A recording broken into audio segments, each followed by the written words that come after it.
Good afternoon. Thank you so much for joining us today. We have John Gillam, and he will be presenting Maintaining Connections While Disconnected. I can't wait to hear this presentation.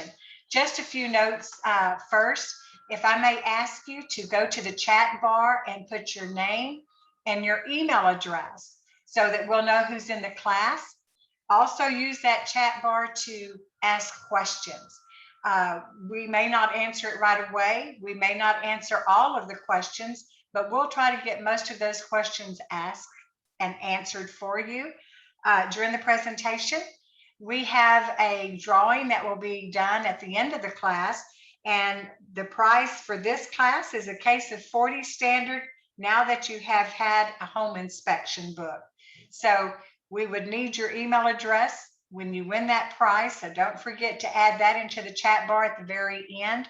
I made some notes in the chat bar myself so that you'll see some of these notations. You do not get any state CEs for the class. You can, however, go into InterNACHI and manually add the credits for this class to your dashboard. And I have put that link, which is nachi.org/credits, and you'll be able to get credit on your InterNACHI dashboard. Without further ado, John, thank you so much for joining us and being willing to teach us today. We can't wait to hear. Brenda, thank you so much for the introduction. Welcome to all you guys that are on right now, and I'm glad we have so many people on our upcoming boot that we're doing this time. For those of you that haven't had any sessions with me at any of our previous annual conferences, my name is John Gillam. I am a real estate broker licensed in several states. I do residential, ranch, and commercial. And I'm also a national real estate instructor. I travel the country. I work with real estate brokers, and I teach about 120, 140 classes a year. So, I'm in front of a lot of different people. I get to hear a lot of the situations they have going on, and all of my classes are geared around core competencies and issues that come up during transactions. And obviously inspection is a big part of that. I've been partnering with InterNACHI for several years as an instructor for both real estate and inspectors to be able to, kind of address some of these things and sort of bridge some of those gaps. I know that in some areas we have a lot of breakdowns in, the real estate side, understanding the services that you guys are doing in a functional way. But I also think, that sometimes because we have that disconnect, there's just a lot of misunderstandings in like how we do things and what our processes are. And so, what I've done with InterNACHI is worked to try to bridge some of those gaps and maintain those connections. And unfortunately, when we hit COVID and some of the things that are coming up, it sort of stumped a lot of that and stopped a lot of the communication that we had. But what it's also done is it's opened the door for a lot of really creative ways of doing business differently, doing things in some ways that we found that can be really effective and actually reducing liability, providing better services for your consumers, and opening some opportunities for you guys to actually be able to maintain and continue connections that may not have existed in the past. I know I've worked with a lot of you guys that have been doing inspections for many, many years, and I know you guys have seen a lot of the changes in the technology that we have. And one of the harder parts is really trying to keep up and figure out like what are the most effective tools that we use. And I know you guys, especially when we have our live conferences, we have all of our vendors there, and there's a lot of amazing tools, whether it's the rapport tool that you guys are using. Are you using infrared cameras, just, moisture sensors? What are the services you're providing?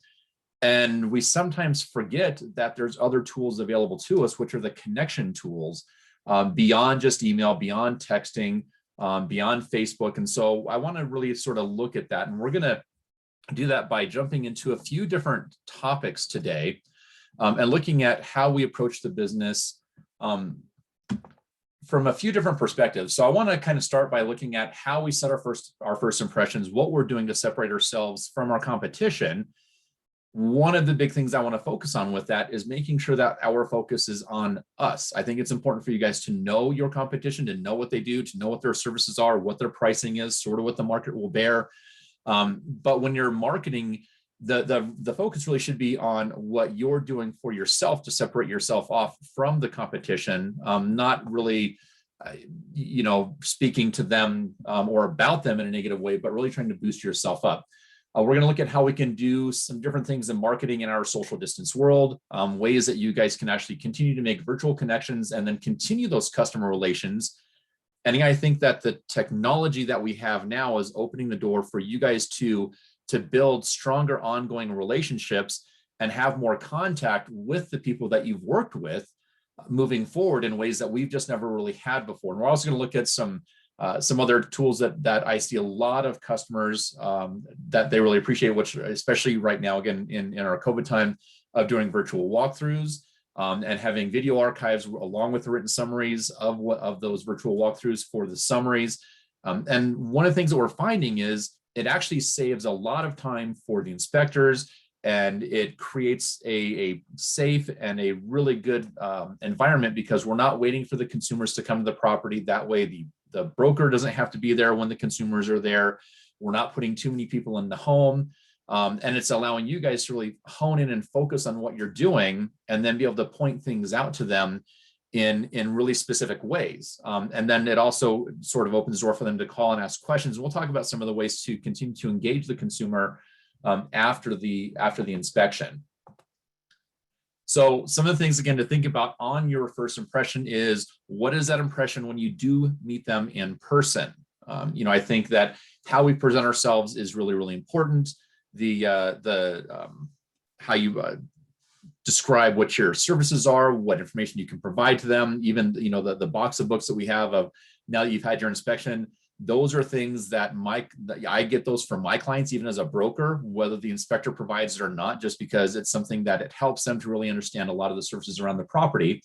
And just when you're coming in, sort of establishing your value and setting that comfort level, as well as being able to engage the person so you can sort of see what their personality type is. And I'm sure a lot of you guys have found that there are some consumers that really want to engage and talk, and that's how they process information, is sort of through the engagement and in that conversation. You have a lot of them where they're not really conversational and they just want a list, like they just want the list of stuff and how they need to process forward with it. So, you guys being able to read different people, I would recommend services like, Angel Tucker she's a personality specialist. I know it sounds kind of strange in our industries to do that, but actually knowing how to read people so that you can communicate things effectively will raise the value of your services and your reviews and the comfort level that people have with you. The virtual side of it, I think, is going to be the area where we're going to spend a lot of time today on what you're doing to establish that first impression for you there. And that might be, do you have a YouTube page? Are you doing things on Instagram or Facebook?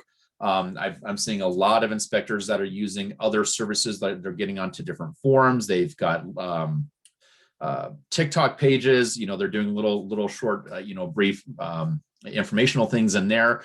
And those are great just because you have the ability of continuing to maintain contact with consumers, and you can do a lot of education and become a resource for them. And those are the things that we're going to do to have you continue to establish value, regardless of who the consumer is that we're trying to contact. And really, at the end of the day, what we want to look at is that bottom line question of, why should I use you? I think that's always going to be the biggest question that we have from a buyer perspective, seller perspective. The escrow attorneys in the states that use those is really, what is it that we're doing? So we're going to kind of walk through a few different topics here. We're going to look at who you're marketing to when you're looking at the realtor side, when you're trying to establish those new relationships or continuing prior relationships, working with the realtor boards as an affiliate member. Those are all going to be really crucial for a lot of you guys that want to have that ongoing business and have seen the value of being tied into and having a really strong referral network with the brokers.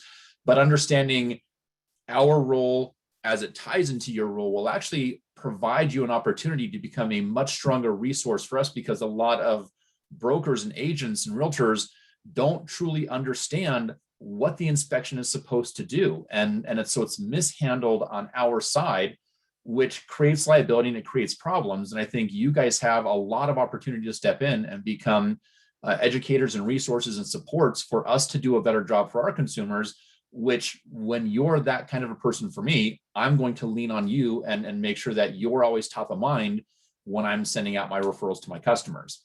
A lot of you guys are in escrow states where you have attorneys. So if you're like in Chicago or different parts of the country like that, the escrow attorneys are often the ones who might be making the referrals, especially for the 40% of sales that don't use real estate brokers. So we want to make sure that you guys are reaching out to the folks on that side. We'll walk a little bit through engaging buyers, having that value proposition for buyers and sellers, staying in contact with previous customers, and really kind of building your business with current homeowners as well. So on the realtor side, I think a big part of it is really understanding what the broker's role is.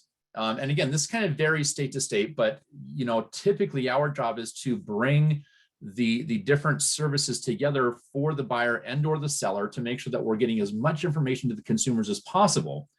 And this has changed significantly. For any of you guys that have been doing this for a really long time, you'll probably remember in the late 80s, the inspection industry was not anything close to what it is right now, not just because of the services, but because of the relationship that a lot of brokers had and the sellers had in how we worked it.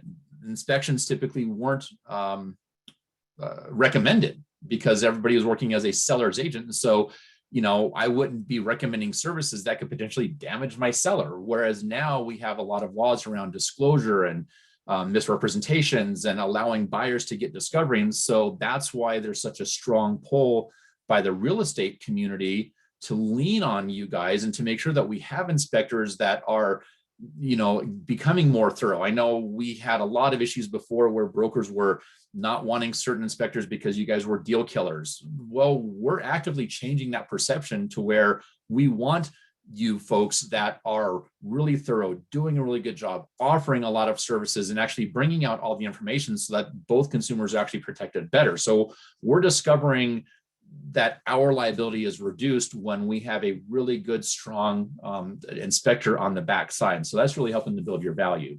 The things that brokers are looking for on that side, and what I want to go through this because I want you guys to sort of have this list. So when you're presenting your value sets in a Facebook post, if you have TikTok, if you're putting something out there, whatever the format is, when you're putting out there, you can kind of make sure that you can key in on these topics.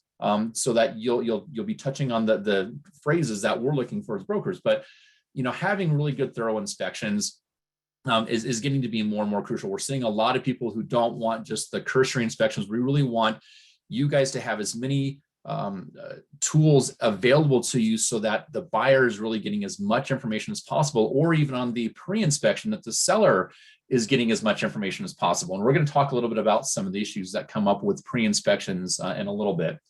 Having really good communication. Our industry is fraught with problems where the brokers don't fully understand things. We're trying to communicate it to the buyers and sellers, and we don't get it ourselves. There's some breakdowns there. We don't always have great communication with the inspectors so that we can make sure that the buyer is getting really good information as we go through there. To make sure that they're protected. And again, that's going to be a really big part. And so again, just that communication, but we're also wanting to drive the communication between you and the consumer and less between you and the broker. And I think that's going to be a big part of what we can do. And we're also going to look at some dangers of those conversations as well. I always think that it's great when you guys can not just discuss additional tests, like rather than just saying, well, we can do radon or we can check for asbestos but to actually explain why those things could be important, not just for health and safety for the people, which is the primary reason, but also helping them understand that whatever they're not looking into now could be a liability for them when they go to sell in the future. And so again, the perspective is changing significantly in our industries.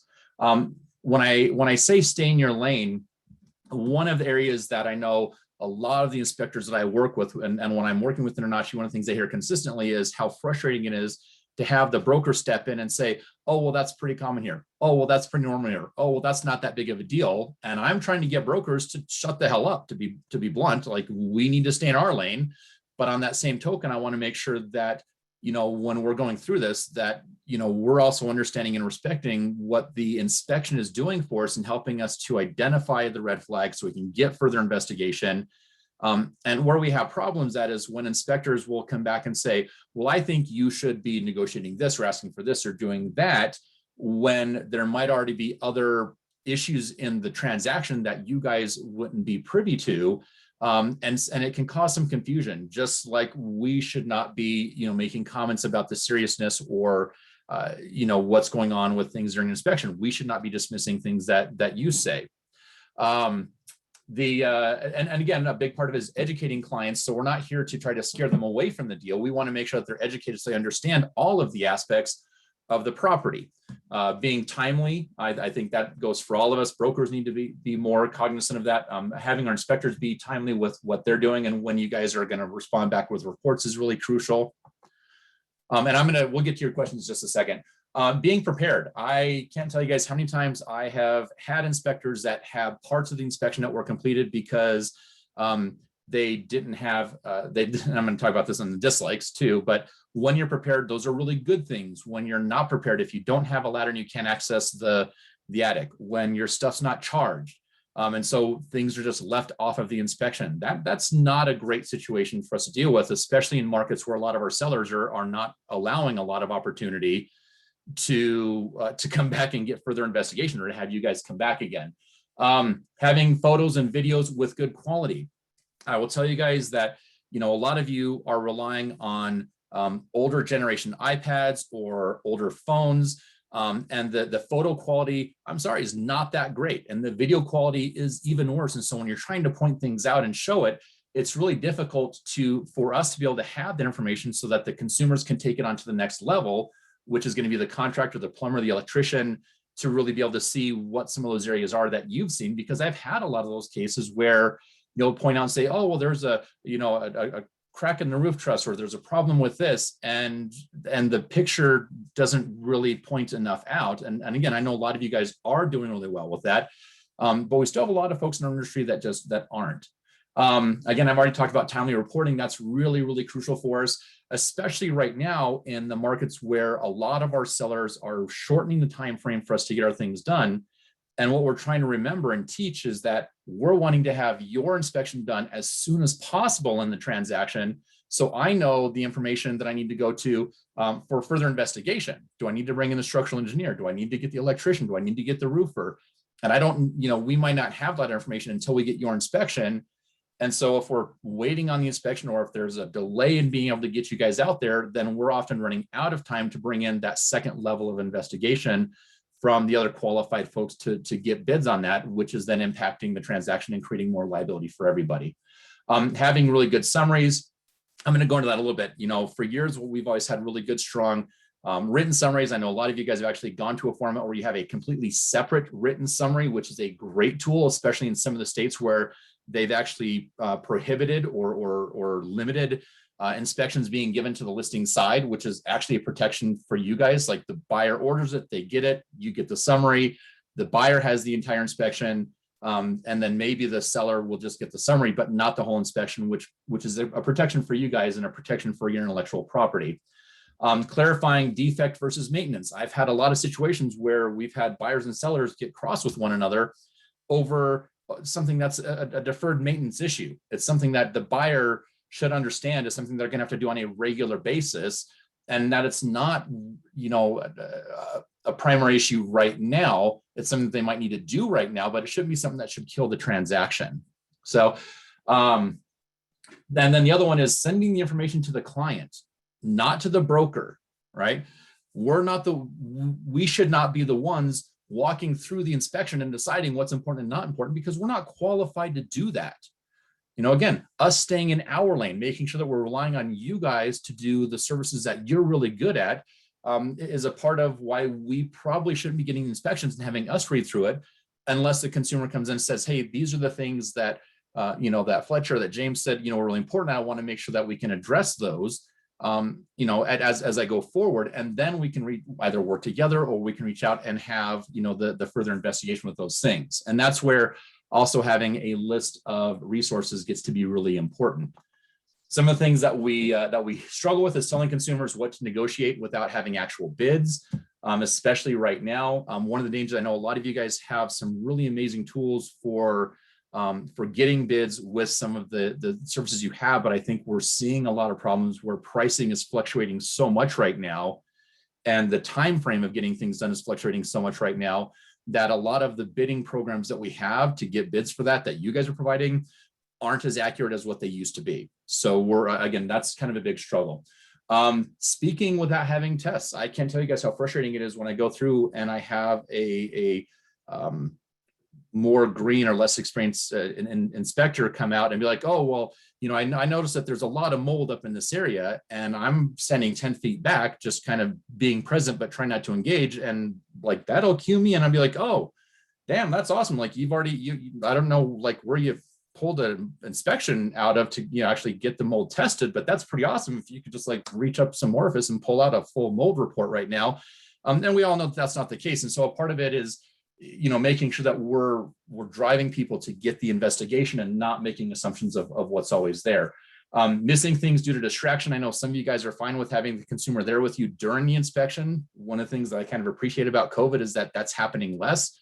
So you can focus on what you're doing, and we have less issues of things being missed because the consumer distracted you in the middle of something and then pulled you into a different direction. We already talked about not being prepared, having handwritten reports. I know we still have some folks that do that, and it just makes it hard. We still have a lot of issues of inspectors breaking things during the inspection. And I know there's certain levels of invasiveness that we can and can't do, but we just want to make sure that the buyer understands the liability they take on before you guys start, doing invasive type of inspections. And then also sending a report to listing broker. And speaking to the broker rather than the client, those are things I do not, as a listing broker, I don't want to get your inspections. And honestly, I don't think it's always appropriate to send them to the listing broker unless that is something that is required by your state. And I know some of you guys with, inspection licenses, which not every state has, those are going to be some areas where, it can be a bit of a struggle because you're required to provide it to the other side. So I'm going to go ahead and the last one, I've already said this, verbalizing anything and not putting it in writing. That's going to be a major issue as we go forward. When you guys verbalize, say, this is something you should get more investigation of, and not putting it in writing gives us zero ground to work on with that. So Brenda, I'm going to go ahead and address some of the questions really quick, and then we'll jump back into the slideshow. Okay, let me scroll down here. And just a comment, I think probably what a lot of the attendees are thinking, I've yet to see a realtor or broker not see me as a deal killer. So I'm trying to teach them that I've never killed a deal, but I have had houses commit suicide. Restraining our realtors is difficult. Lower our standards is unacceptable. Right. So let me go and address that really quick with James. I agree. And again, we're actually trying to change in our industry how we view that, and really sort of getting us to realize that the services you guys perform are a protection for the consumer. And one of the big things I push is that having an inspection that kills the deal is actually a good thing. If there's problems with the property that the buyer isn't going to want to deal with or take on, then they shouldn't be buying that property. That's the whole reason why we're trying to make sure that they see the value of the inspection. So, but again, that's a huge shift in the mindset that we have to have as brokers. But a lot of that is going to come from the relationships that we have with you guys when we start learning more about how we all get sued when a buyer has a problem, especially in the market right now, where they're moving through things so quickly. And then 4 years from now, when the market's different and they're mad because the house isn't worth as much, or they're finding issues that they didn't know about and they're pissed about it, and they're looking for somebody to blame. Right. So that's a big part of it. And I think that shift is changing. So, and you're right. I mean, there are properties that buyers should not be getting into. That's an absolute fact for it. So how do we get into our realtors' offices as a welcome guest to train our realtors that we're an asset, not a liability? So again, a part of that conversation is, when you're talking about the services you're providing, I think it's great when you can come and say, hey, these are the things that we're doing in our industry. These are new tools that we have. But I think if you can actually work from the perspective of the broker a little bit, or the realtor, and saying, we want to make sure that, you guys are really clear in our state how we're functioning through the inspection, what the process is. to better protect your consumers, whether it's the buyer or the seller. And we want to make sure that you guys understand why we don't say certain things. Like, as an inspector, why would I not say, oh, that's a settlement crack? Or why would I not call something mold? Why do we have different terminology that we use so that and because brokers say that stuff all the time. Like I see real estate brokers comment on structural issues, or they comment on, roofing issues. And we make statements of things of fact that we have no knowledge of what we actually should be saying. And so I think if you can come in and say, hey, I want to work with you guys and help you to sort of understand some of the terminology and why we do things, because that might help you not have as many misrepresentations, reduce your liability.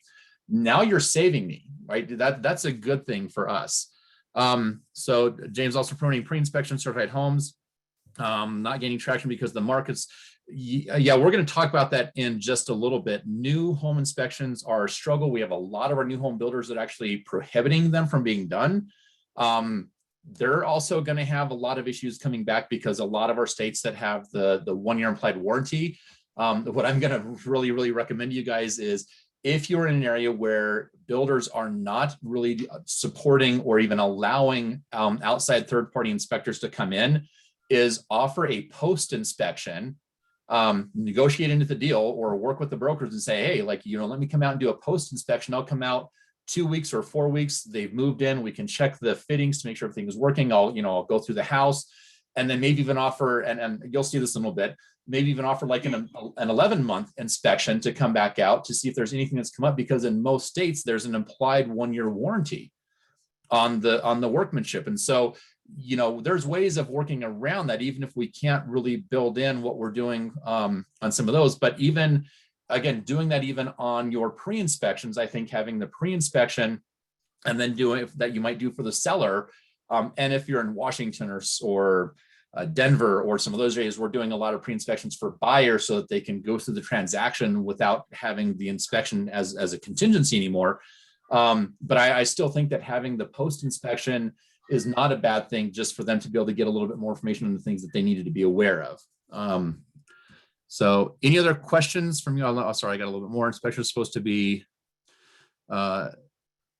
non-invasion visual inspection, ever using normal controls, not working, breaking the control. Yeah. So again, you guys are kind of commenting on sort of the invasive versus non-invasive. And that's where we start having issues is, like a lot of, again, it's some of the techniques that we have, but I've been in situations where like the inspector will show the screwdriver going through the rotten wood, and then the seller is mad because you did something that they're considering invasive. And so how we can work through some of our tools to do that and leverage that might be good.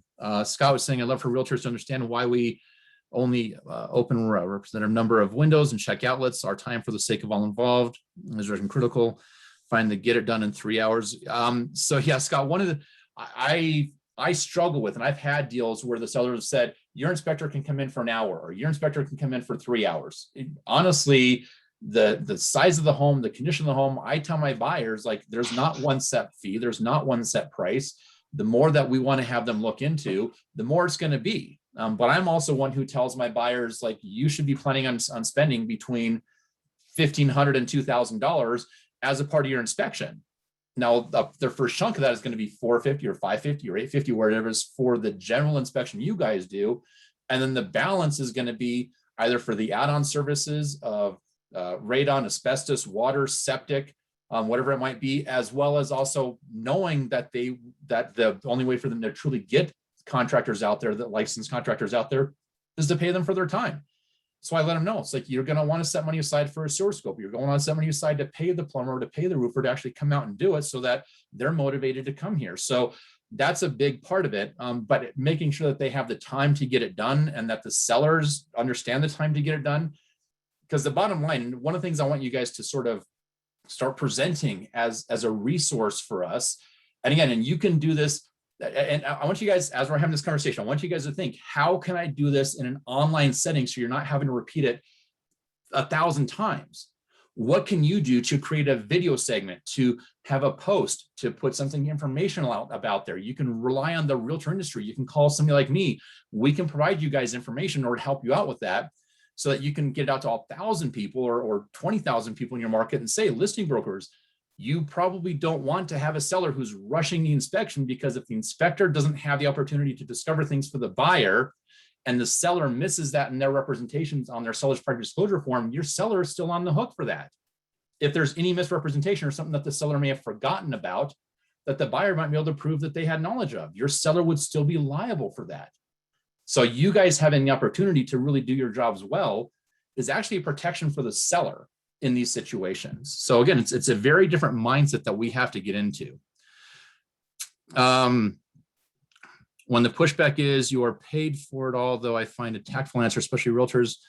And yes, Scott, I mean, like I said, it's luxury, not luxury. You know, we're always going to find that as we get into more affordable homes where people don't have down payments, don't have money, we're really limiting on what they can do for the level of inspection. If I'm doing a commercial deal, if it's a 10, 15, $20 million commercial deal, we're spending 10, 15, 20, $30,000 on due diligence and inspections. If it's a, $90,000 house and the people are coming in with no money down on a USDA deal and they just have no money, that's the reality of it. So we do have to sort of go around that, but we still want to make sure that they understand the value in what you're doing. Trends in all markets have been to forego the inspections, make offers more appealing, liability, put the broker and the agents to be sued. Many users understand this. And Gregory, that is exactly why I'm wanting to have this conversation. One of the classes I have approved through InterNACHI, one of the classes I teach in multiple states is having brokers understand that the lack of inspection by the buyer, okay, the lack of the buyer's opportunity to get an inspection creates a liability for the seller, because then the buyer's purchasing the property solely based on the seller's representations and the broker's disclosures of what we saw when we happened to do our walkthrough. When we drive that through to the brokers on the other side, you will see listing brokers who will actually counter back and build in an inspection period and say, no, we're not going to waive inspections. You're going to get an inspection and you can terminate and go away. Like, we might not negotiate, but you're going to get an inspection done. And so having that value is going to be, again, comes from you guys to help us, for us to have a lot less liabilities as we go through too. So we had one in the Q&A. I never make referrals to trades via perspective of conflict of interest.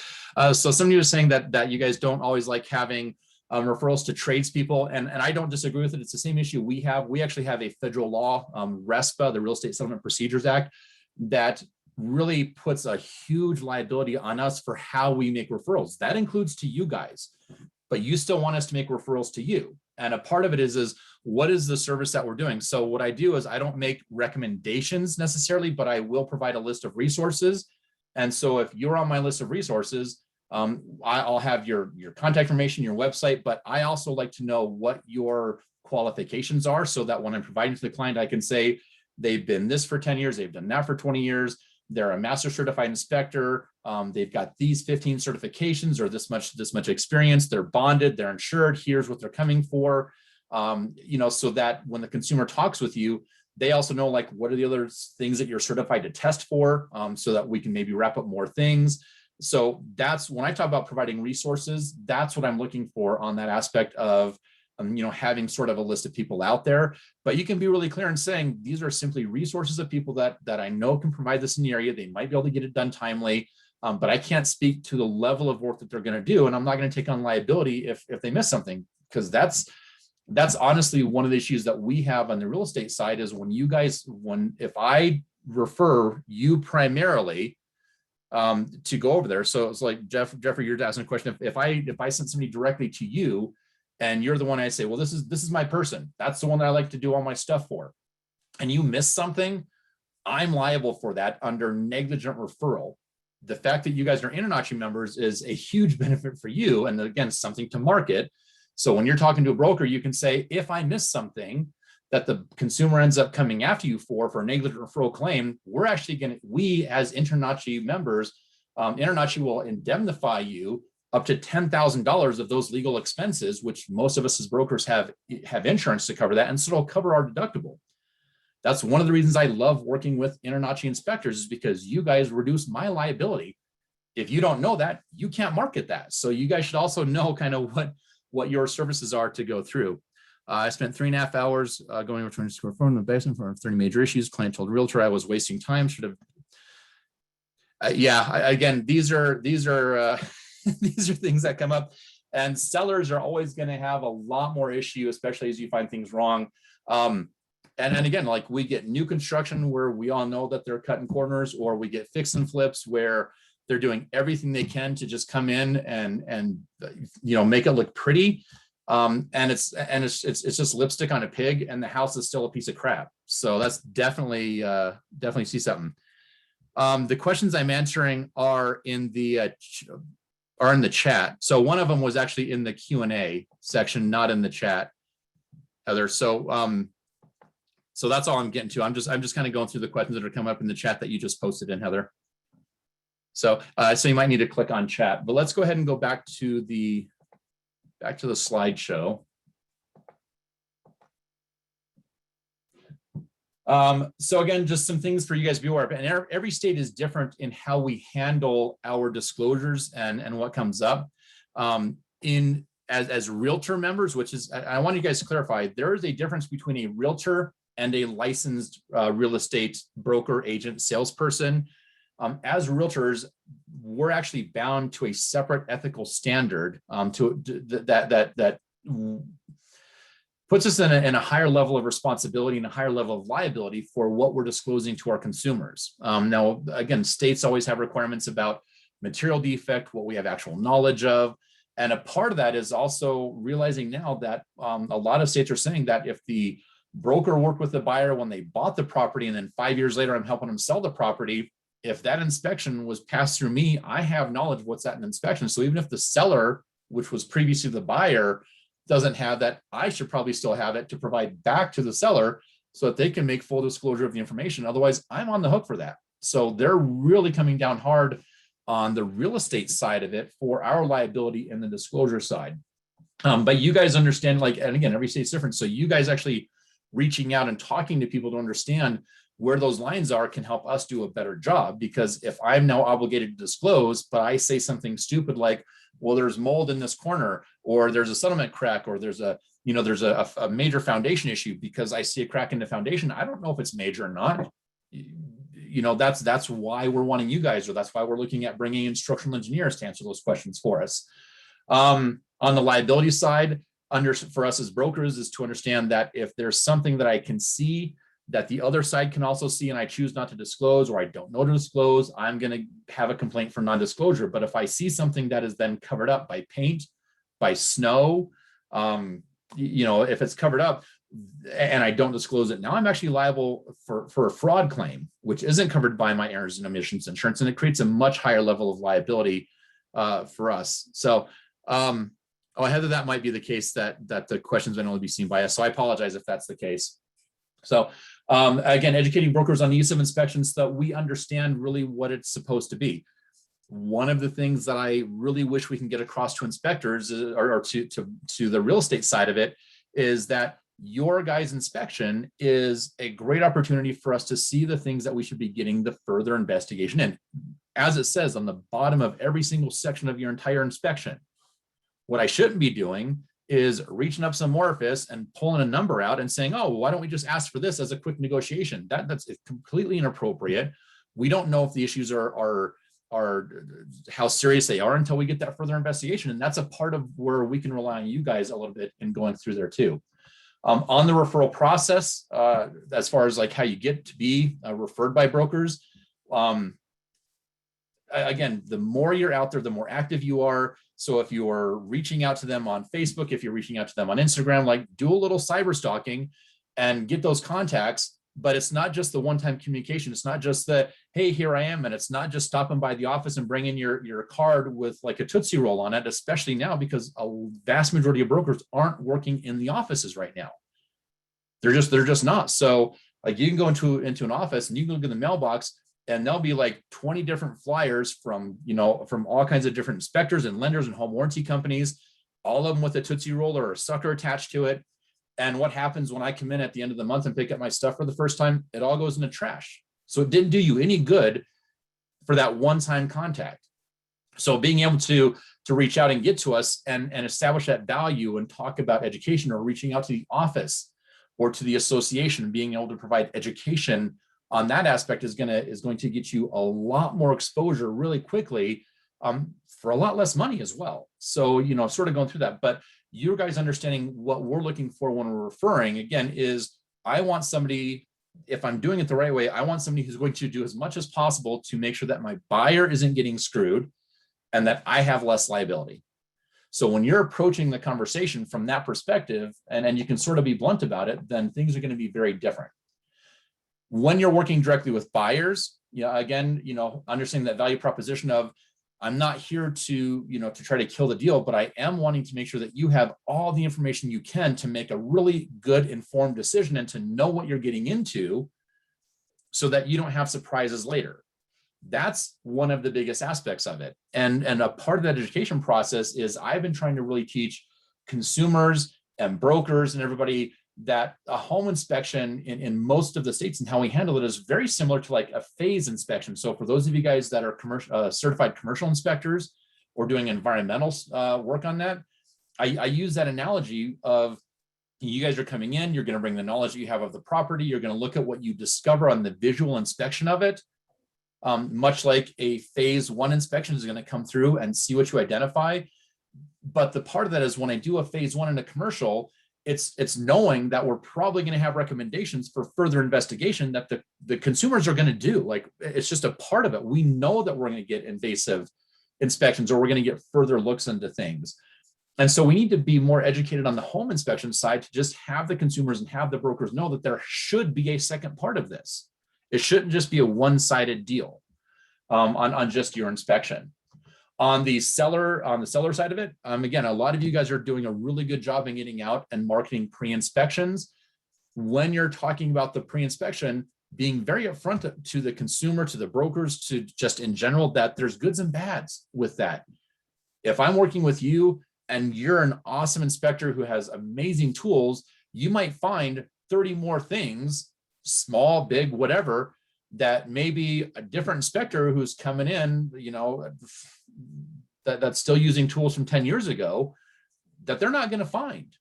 Now, it's a good thing because we're getting disclosure and discovery to the buyer, but it's also more liability for the seller because now they might end up having to negotiate things that the buyer's inspector never would have found.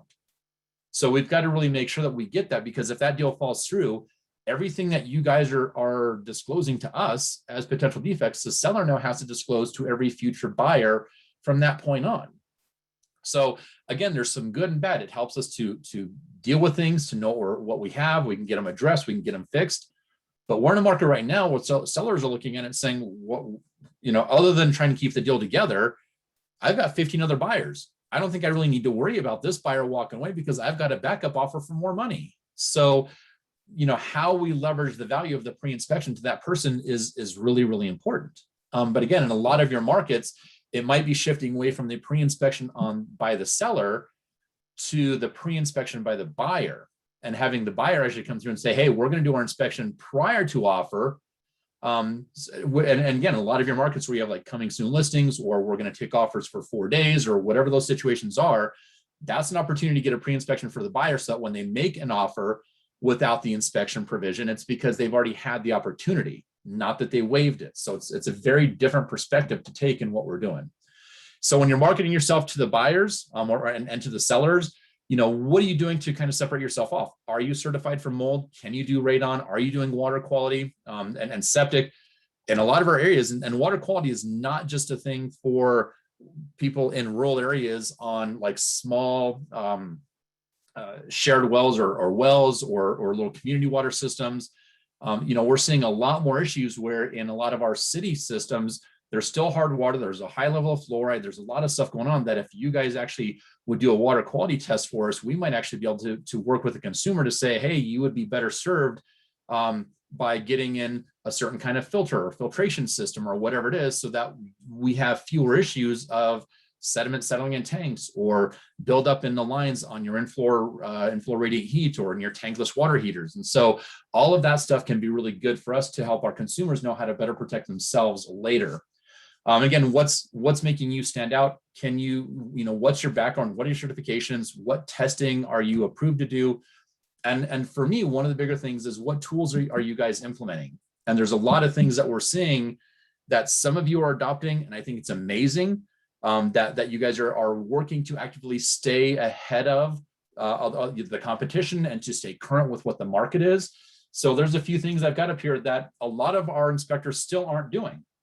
We talked about before, having a new home inspection with phased inspections. And I mentioned this earlier, and I'm going to talk about this again on the second part, but going in, do the pre-inspection or do the inspection as a part of the purchase, and then offering to come back out in 2 to 4 weeks.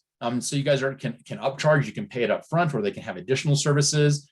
And then to come back out at the 11 month. And again, for states that have like a 1-year implied warranty, that becomes a huge safety net and a security factor for the buyers coming into the property. And it keeps you in front of the buyer and the broker, because you can also do a follow-up with the broker and just say, hey, let you know, as a part of the service, I'm going back out. We're doing our 11-month service. And it just helps everybody kind of stay there.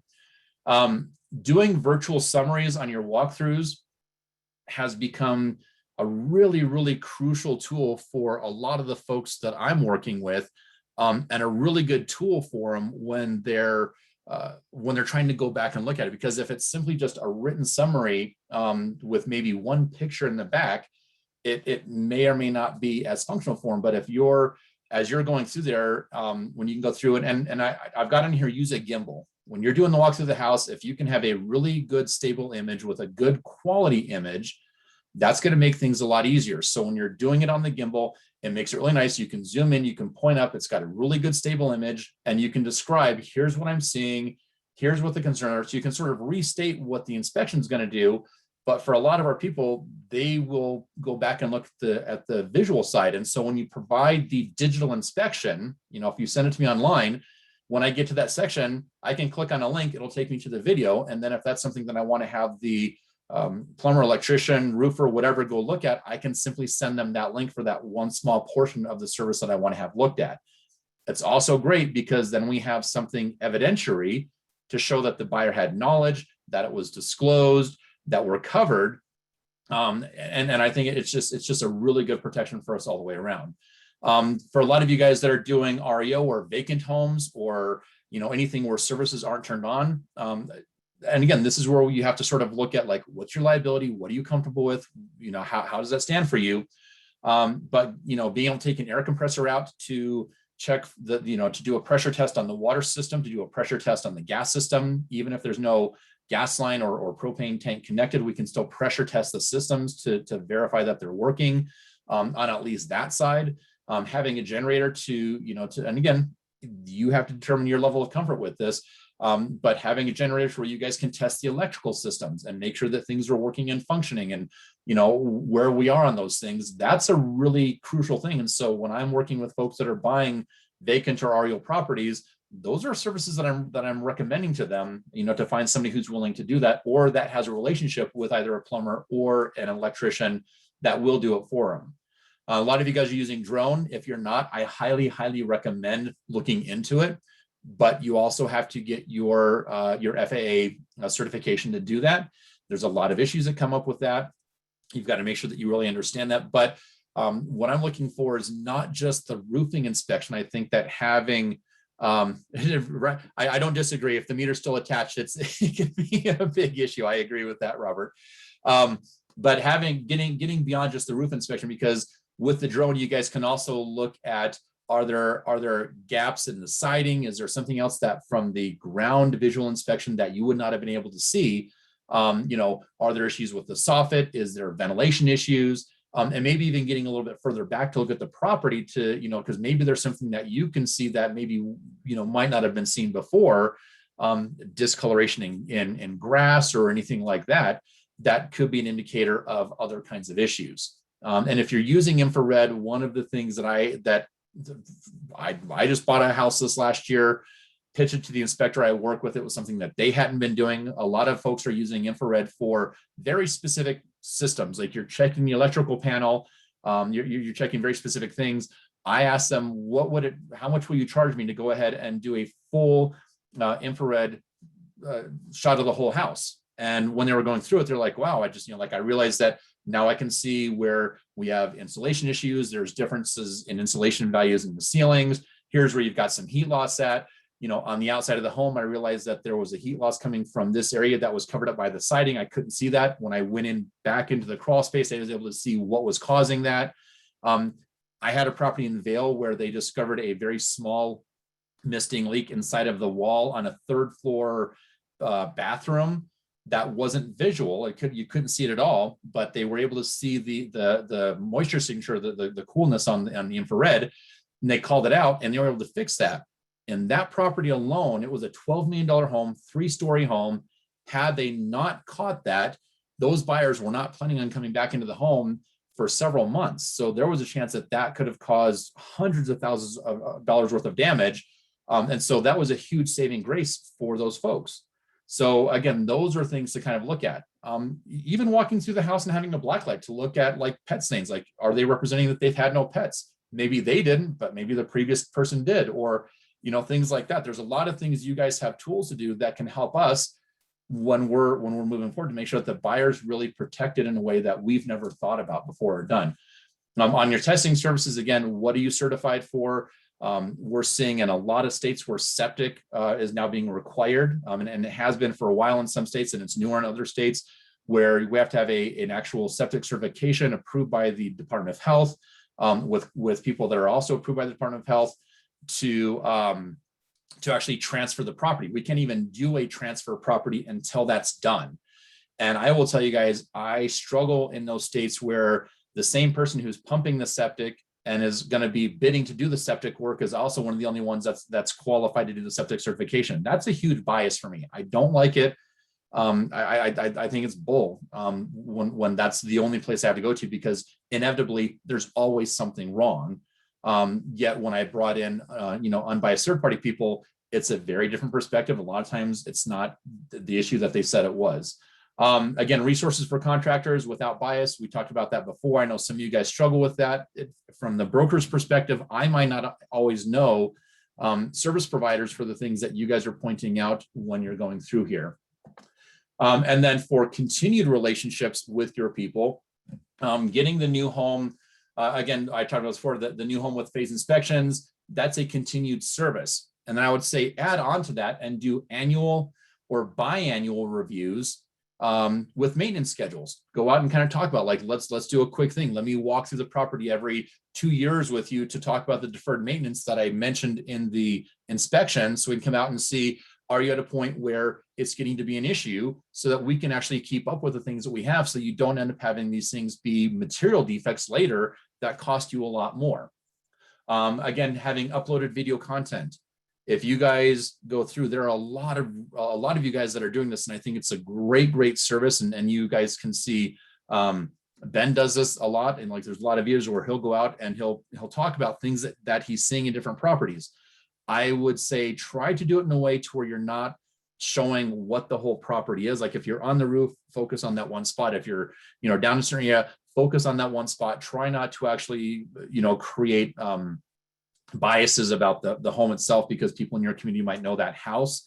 So if you can do it in a way to where you can maintain the confidentiality which property you're working on, that would be a really good thing. Also know that before you guys can post that information, you would need to have permission from the current owner, especially if you're taking images of an interior perspective or something that is not in the general view of the public. So there are some trespassing issues that you have to deal with to make sure that you're doing that. But those are things that are great for brokers. It's great, when you're working with a seller, you say, hey, here's, something I noted. If you want, here's some other videos where I talk about that, if it's something that you want to try to take care of yourself. So again, there's a lot of things you guys can do, and then that keeps you engaged and has contacts with those people that you might not otherwise have. Again, uploading video content for homeowners. And again, that could be a part of your inspection, where you might also have supplemental information to talk about. If you're buying a log home, I've got some supplemental information for that. If you're buying a SIPS construction, I've got some supplemental information for that. If you have this kind of a roof, here's something online that I have for you. So having that information so that the consumers can go and access it in their own time is a really good service as well. Doing testing services after the sale, like annual servicing. If you guys can come out and do if you can do a pressure test, or if you can, for folks that have radiant heat or tankless heaters, reminding them like there's reasons why you want to do the servicing on those to maintain the life of them. Checking water heaters and furnaces or things like that, or again, doing the things that you guys would do to say, yeah, this is an issue that we didn't see 2 years ago, but you might want to have a plumber or an HVAC person come out to check it. And also providing seasonal resources on maintenance, whether that's providers to come out and do sealant stuff, or to do driveway work or road work, or whatever it is on the property, and having some seasonal stuff. But those are things that you can, every quarter, you can sort of have a reason to reach out and contact the consumer and say, hey, here's a few things that you might want to think about as we're heading into this time of year. And here's some different local people that we have here. And you might even just pull it from Yelp, be like, hey, here's the 7 providers that Yelp has for this. And that way it's just an outward refer, or it's not a recommendation, it's just a resource that you're providing that you really have no liability to at that point. So let's go and take another stop here. I'm going to go back through some of the questions that we have. Would you like me to read them out for you? Sure. Yeah. Okay. Scott said, I like the general approach, InterNACHI template agreement supplemented with proper insurance. If you don't like the job, you can have your money back and we will scratch the job. If I did a bad job and you're I don't know what that is, suffers later, I will pay for every bit of it after we go through the process. So it's lots of comments. One person says, is it better to sell a all-in-one inspection, or should I separate them? I think that being able to be really clear so that the consumer can compare apples to apples, because if you're saying, here's my fee and it's all inclusive and it's higher than what another person's fee might be, that might dissuade them until you show them that you're including those in there. I think that would be really crucial. I don't think it's bad to offer it both ways. Like, here's my base, here's the menu of services, or we can do it as an all-inclusive for this. And maybe there's some discounts by them, doing add-on packages of, here's my premium or my plus or whatever services. I think that's not a bad way to do it.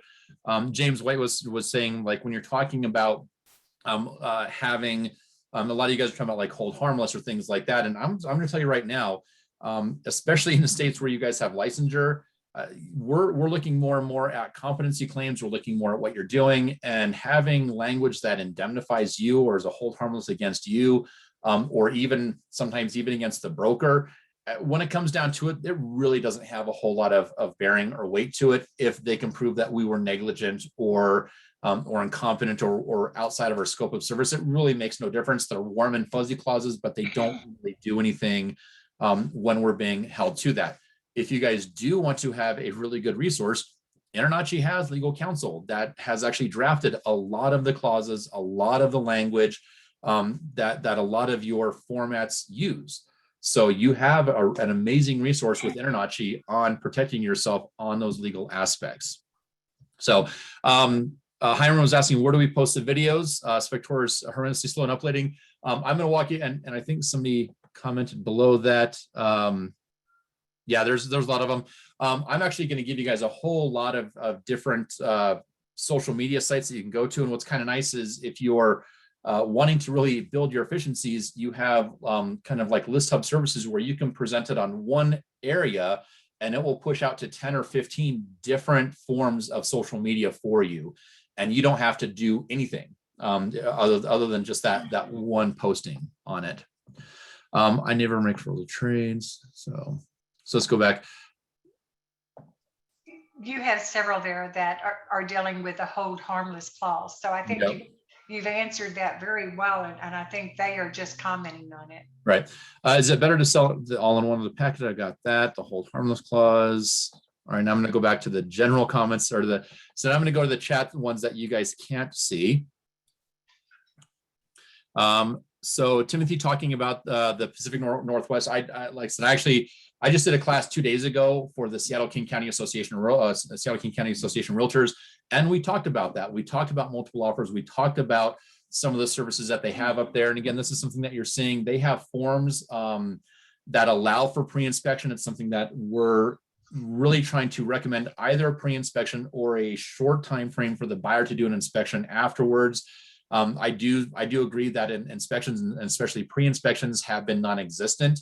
But a part of that is the education to the broker and to the consumer. if the brokers really understand the liability that they're taking on when we're negotiating deals and thinking it's a good deal, when we're not allowing the buyer to do that because the buyer's waiving inspections, that is such a horrible thing and such a bad position to put a seller into. And so if we can educate people better on that, that will start to shift back again. If the seller shows the prospective buyer their pre-inspection report, is that frowned upon? My agreement says that I won't be liable by the buyer for seller. So what you guys need to remember is that anytime that a seller does a pre-inspection, we're stepping into sort of a gray area. Your agreement says that that is for the purpose of that person having it for their informational purposes. But by law in a lot of states and contractually in a lot of states, what it says is that any information that the seller has around material defects, they have a legal obligation or a contractual obligation to then disclose that to the buyer. So we're sort of forcing the issue for them to breach your contract by giving it to the buyer. So yeah, it definitely creates some problems for us in the fact that we've got a little bit of a conflict in the industries. I would be less concerned about the pre-inspection for the seller and having you be very clear and telling the seller that if they do want to present it to the buyer, that number one, that they should not be representing that that is an active or valid inspection for the buyer, that the buyer should still get their own, because they might have had you just do a cursory review of certain things. So the buyer should always be getting their own inspections. And to also stipulate that the seller understands to tell the buyer that the inspection that you performed was only valid as of the day that you performed it, and that you're making no representations or warranties for anything beyond that. Where we have bigger issues is where your buyers are getting inspections done and they're doing a lot of really dumb things, like then taking that inspection and offering to sell it back to sell it to the seller. So they're basically selling your product, your intellectual property. That should not be happening, right?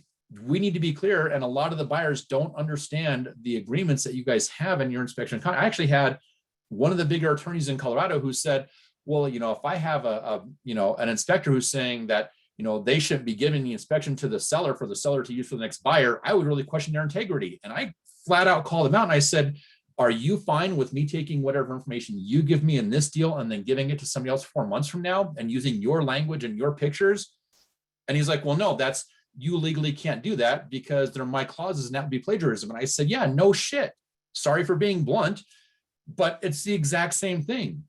Your guy's product is good for that buyer, for that service. It shouldn't be given to the seller. And we're actually seeing in several states, New Mexico is on the forefront, Washington was on the forefront, and saying, and this is going to be really different for some of you guys where your states are 180 degrees. We have a lot of states where they're saying the inspection will not be given to the seller unless the seller specifically asks for it for a part of the negotiation or something that the buyer is asking the seller to perform. We will not give the inspections to the sellers for a lot of reasons. One, in a seller's market, a seller shouldn't want it. It creates further liability for them if the deal falls through because they have to disclose it to the other side, right? But it's also a breach of agreement for the buyer to give it to the seller, knowing the seller would then have to give it to the next buyer.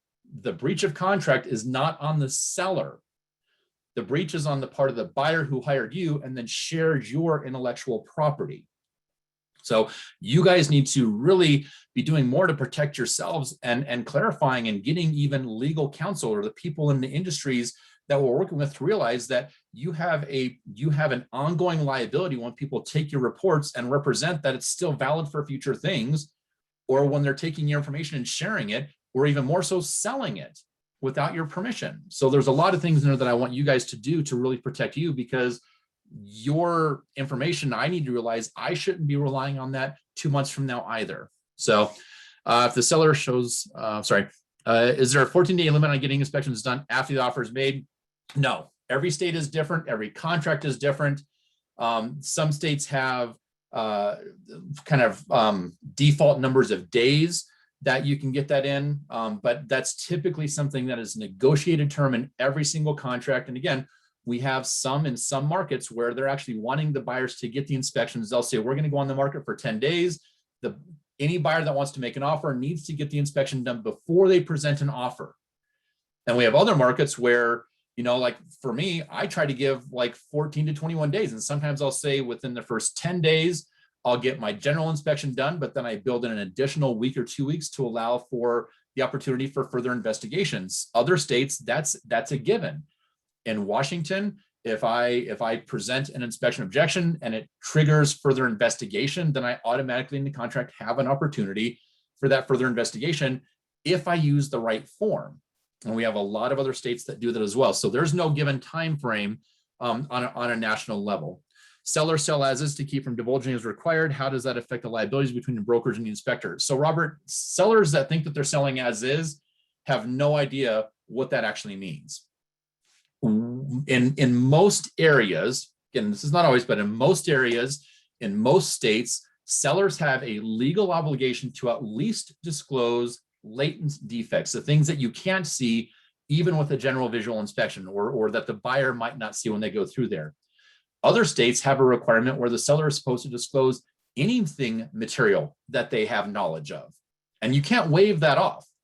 So if a seller really wants to sell the property as is, then their disclosures should be incredibly thorough, because if they don't disclose something, they're still on the hook for it in the future.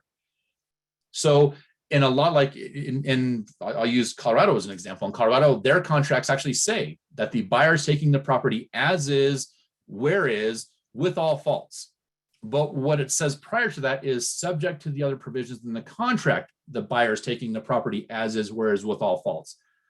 And those other provisions include disclosure by the seller, the buyer's opportunity for inspection, the buyer's opportunity to do walkthroughs to make sure that the property is as represented on the day of closing. And when we close on it, then they're taking it as is. You guys have a lot of folks that are doing fix and flips around, that are out there, and they're doing this and they're saying, well, I'm selling it as is. I made all these improvements, I'm selling it as is, and they're not disclosing anything, and they have no idea that they are taking on huge amounts of liability. So again, a lot of this is an educational thing. Brokers aren't telling the consumers, inspectors aren't telling the consumers. And when I say consumer, I mean the seller, the person who's gone through and made the modifications and assuming that they don't have to disclose anything. And that's what we are setting ourselves up for is when the market shifts, and it will shift, is a lot of lawsuits. And what it's going to come down to is, who does everybody think is going to be liable in it? If you're in a state with license as a licensed inspector, it's going to be you, it's going to be me, it's going to be the broker on the other side. Why? Because we all have insurances. That's why. So yeah, I really struggle with that whole as is thing. I try to teach against that conversation, even for bank-owned properties and REOs, right? Where they give it, they literally have a 14-page as is disclosure. We have no knowledge, we're not doing anything, we're only going to tell you what we know by law. And they tell us as the brokers that list the property, you will not do any further investigation of the property, right? Because they don't want us discovering anything. They're not going to do a pre-inspection. When I do my walkthrough, it's a cursory walkthrough. But if I'm standing there and I see a discoloration, if I see like an obvious wires coming through, I'm taking pictures and I'm sending it to the bank and saying, by law, I've seen it, I have to disclose it to you. And now that you have knowledge, you have to disclose it. And when you do it in a legal aspect where they understand that by law they have to, there's no circumventing that. So all thoughts on, any thoughts on no report, no photo, pre-inspection buyer, walk and talk? Yeah, I think anytime that we do that, and there's nothing in writing to fall back on, everybody is taking on liability at that point in time. Because, Christ, I mean, I have buyers that we get into the third house that we're looking at and they can't remember the differences from the first house to the third house. And then we get into the contract. So we're doing multiple offers. And no, I think having something to back up is a protection. Documentation is crucial for all of us, for you guys and for us. What types of tools are you excited to see inspectors use versus inspectors that may have outdated equipment? Again, having current FLIR cameras or infrared cameras, having drones where you actually have decent image quality. If you're still flying a first generation Phantom, that's something that, I gave mine to my neighbor's 10-year-old kids to use just for them to like goof around with it. It's just not a quality tool anymore. So going through, and like I said, when you look at like the vendor partnerships that we have through InterNACHI, there's a whole litany of different services that you guys can tie into. And what I would say is the more things that you're certified that you can actually do inspections for, if it's allowed in your state, that would be huge. And also educating us as brokers to say, look, if you walk into the house and you see something that's obviously not right, you don't necessarily have to wait for me as the inspector to flag it on the inspection. Why don't we have the electrician come out at the same time? We'll kind of double down on our inspections and get that taken care of. So, and I'm going to, like I said, we'll walk through some of this again a little bit. Visual summary considered to be a verbal contract. Does it increase liability? Again, anything that you don't have documentation on, I think creates further liability for everybody. Robert, I don't disagree on the generator. On a lot of the properties that we work with, they've pulled the gas meter or they've pulled the propane tank, and so those things just don't exist. I don't disagree with electrical services. Something you got to be careful of, because you got to. And again, I think you need to be trained, certified, competent to know what you're doing, or have a partnership with an electrician that can come and do that for us, and just be aware of that up front. And again, so yeah, I think the recording should be available for later viewing, but you want to make sure that the consumer understands that they can't post it further. It's got to be private just for them. It can't go on social media. And if you guys want to be able to present something that you can post on a YouTube channel or an informational session, that you're getting permission from the seller and or the listing broker, or the buyer, and say, hey, after you close on the property, do I have your permission to use what we found for educational services for other people? So in the Q&A, John, there's a question. Michael asked, if an inspector only has a bond rather than an E&O and general liability policy, is that frowned upon by agent brokers? And is there a big price difference between the two? So the E&O is more of, did you forget something, or did you make a mistake of something that wasn't based on fraud or gross neglect? That's what E&O is going to cover for you, and that's a coverage for you. And you can also pick up policies that will then cover us. The bonds are typically, and again, you have to look at the policies and see what the coverages are. And so I'm making very broad generalizations here. The bond is something that is there to protect the consumer in the event that you or somebody working for you breaks something, steals something, does something on the property that there's a financial hit for. So again, they're different insurances for different issues. I think having is great, because if you miss something in especially if you're licensed, you have to, in a lot of states you have to have it. So if you happen to miss something as a part of the inspection, or if it wasn't stated and it created a problem, you have coverage. Am I also named in that? Can I be co-insured on your E&O? You're doing something on the property and you step through in the ceiling, you step through the sheetrock in the ceiling. That's what a bond would cover. Or if something bad happens in the property, you're covered there. Having liability insurance is also, to me, a really important thing, especially if you have a consumer and you're taking the buyer down the stairs, or if you're with somebody and they're walking downstairs and you're pointing out, well, the different elevations of the stairs, if they don't match up, then it messes up the pacing and the rhythm of your steps, and you can actually be a trip hazard, and they trip and fall. That's a liability on you guys. So having different insurances to cover those are going to be pretty important for you as well. So another person, Dale asked, you mentioned a gimbal for an iPhone. Is that in lieu of a body camera? Wondering if a body cam is worth using during this COVID period. So I think body cams are great for kind of generalized stuff. The gimbal is something that I like when I'm doing a virtual showing, or if I'm walking through a property and I've got my phone in my hand, or like you guys, if it's a body cam, it's bouncing as you're walking. Having a handheld gimbal is something that's going to stabilize the image. So when I'm doing my walkthroughs, and I pan, like I might pan very quickly, but the gimbal will move it much more slowly. So I get a cleaner, better picture. It's not blurry. And you guys, honestly, you'll actually find that there's a lot of consumers that will actually get nauseous watching the videos when you're doing a walkthrough with a handheld device or your body cam. Like they visually can't do that. And so having a gimbal is just going to make things a lot smoother for you. And it makes it look a lot more professional, on the quality of what you're getting. So. Nicole asked, could it help to reference that the payer of report shall have exclusive rights to information supplied in the report. Any transfer of information supplied shall be deemed breach. I'm sorry. Anyway, Yeah, she's saying I'm breach. trying to say it. Yeah, no, yeah. Nicole was asking for a breach of copyright, There you go. or a breach of the rule. And Nico, what you're going to see is that in most of your in most of the templated inspection forms, when you actually read through the buyer agreement, it already says that. And if it doesn't, you might want to look at one that does, or reach out to InterNACHI. I believe they have a form that you guys can use to do that. And again, there's a lot of protections that come into place for you guys, because it stipulates that, you know, the consumers understand that it's only valid for the person who bought it. It's only valid for the date that was performed on, because things change in the property. And so there's some things you can put in there to try to reduce your liability for any other uses outside of there.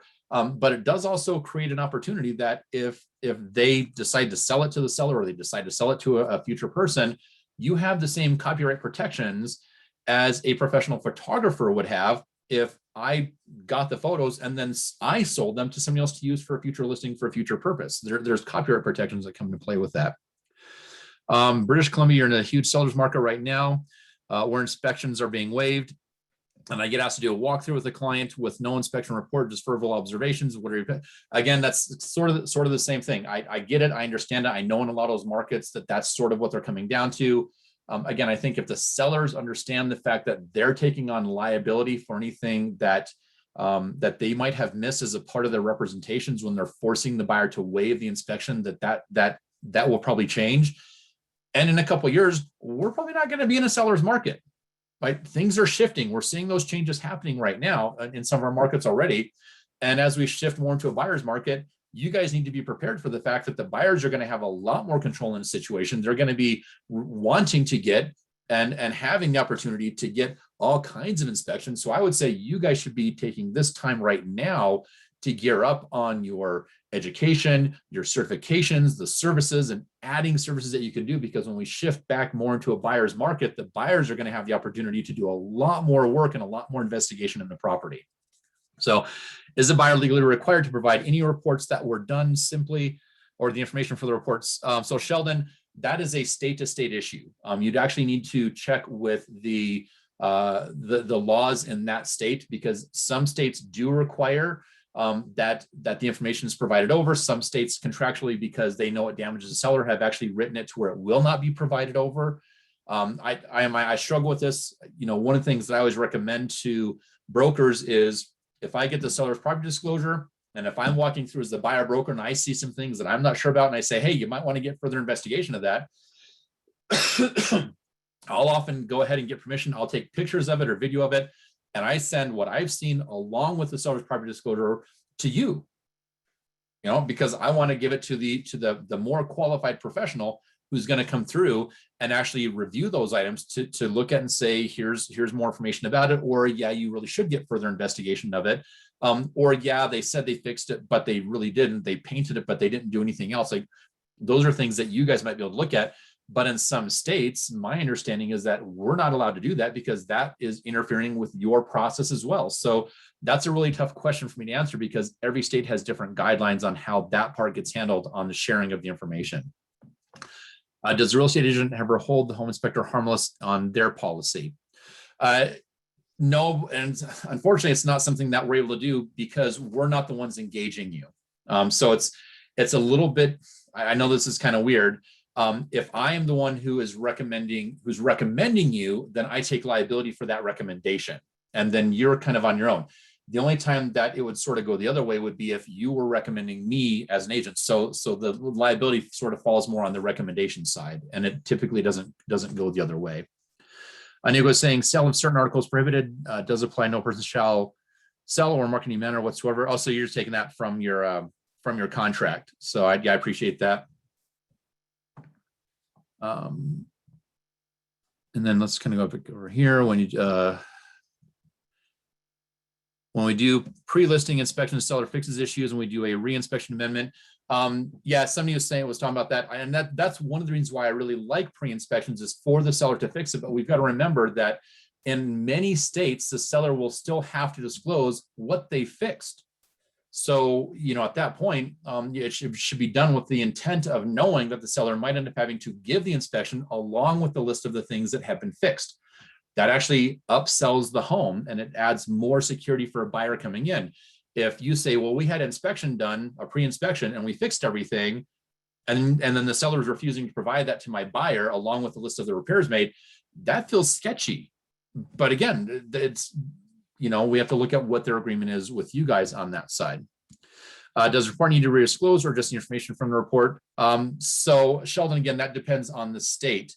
In certain states, it's the information from the report that has to be disclosed, but from a seller, buyer, or a broker's or a realtor's perspective, I'm not going to transpose every single thing that you wrote into my words to pass on for disclosure, because I'm taking on liability when I do that. So the recommendation is going to be, as a listing broker, if you receive the inspection, even though there's definitely some copyright issues, the recommendation from a liability standpoint is to give that information, the report, to the new buyer, if it was given to us. Again, the breach of contract was actually when the buyer gave it to the listing broker, unless that's a requirement in your state. So again, just a lot of different ways of how that stuff goes. Any other questions on this stuff before we go on? All right. Don, I don't see any. You've answered all of them, as you have done great. Thank you. All right, let me get back to the slideshow here. Come on. There we go.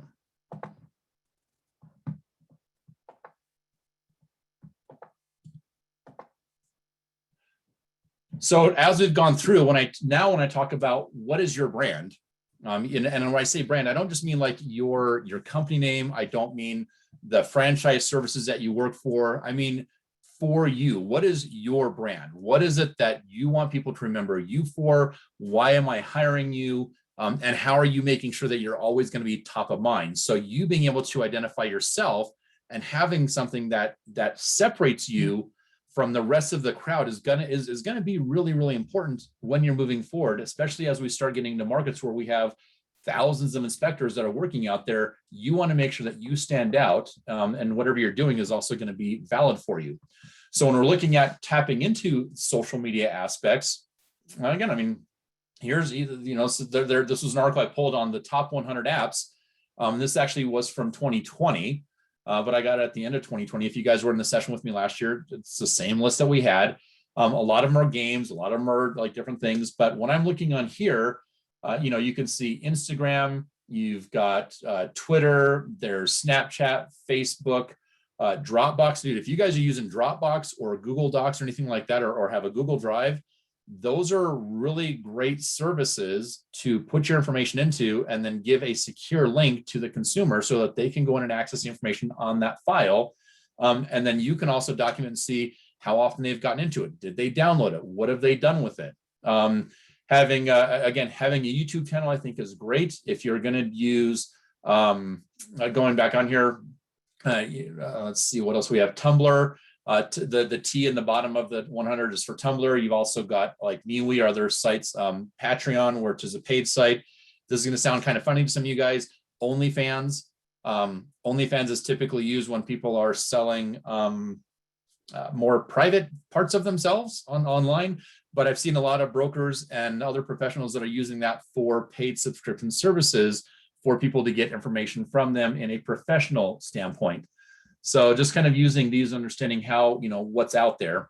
And then you can also see what the top, this is about a year old, but what the top downloaded ones were. And you'll see, the primary ones, and this hasn't changed a whole lot from last year.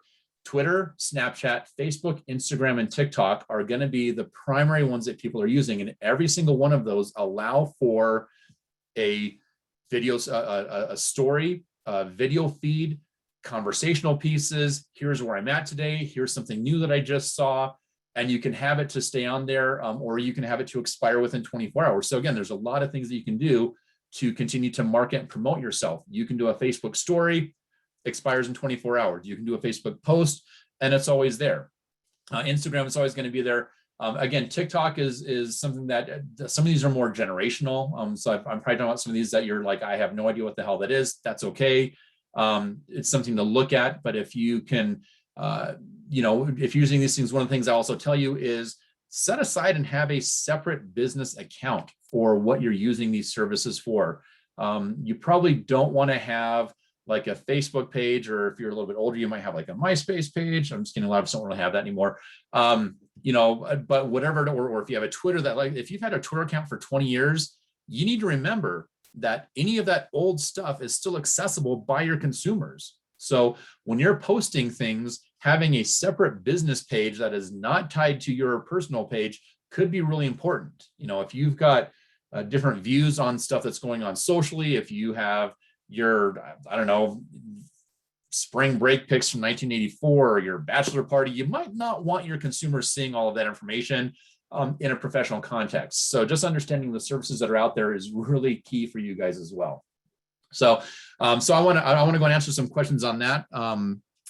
We might kind of went a little bit quicker. I'm used to more interaction with this. So I want to open the opportunity for you guys to be able to get more questions and talk about some of the different social media sites that are out there. I want to hear what things you guys are using, what's really effective. So I'd like you guys to have an opportunity in the Q&A or in the chat, and we'll talk about it. If there's services that you're using that you feel are really effective, and ways that you're using it, I want to open this up to you guys to go ahead and continue with this right now. As they may be posting that, John, here's a question from Eric. He says, you were talking earlier about when a buyer waives the inspection, it's actually putting more liability on the seller. Could you please give a recap of how I could educate realtors with this point? Yeah, Eric, thank you for that. So the bottom line is, in almost every state that I'm aware of, and when you're working with a realtor, not just a licensee, but a realtor, the realtors have an absolute obligation to make disclosure of anything we have knowledge of. Oftentimes we have this assumption is there something that I knew about the property before that I'm bringing forward? But there's also the part of it that if I'm walking through the property, whatever I have experience in recognizing, I now have an obligation to disclose to the consumer. If the consumer is my seller, I'm telling my seller they now have knowledge of that as well. And by law in many states, I have to give the seller that knowledge, even if it's a bank or an REO or something like that. Depending on the state, the seller then has an obligation to complete some form of property disclosure form to disclose any material defects that they have knowledge of, or latent defects that they have knowledge of.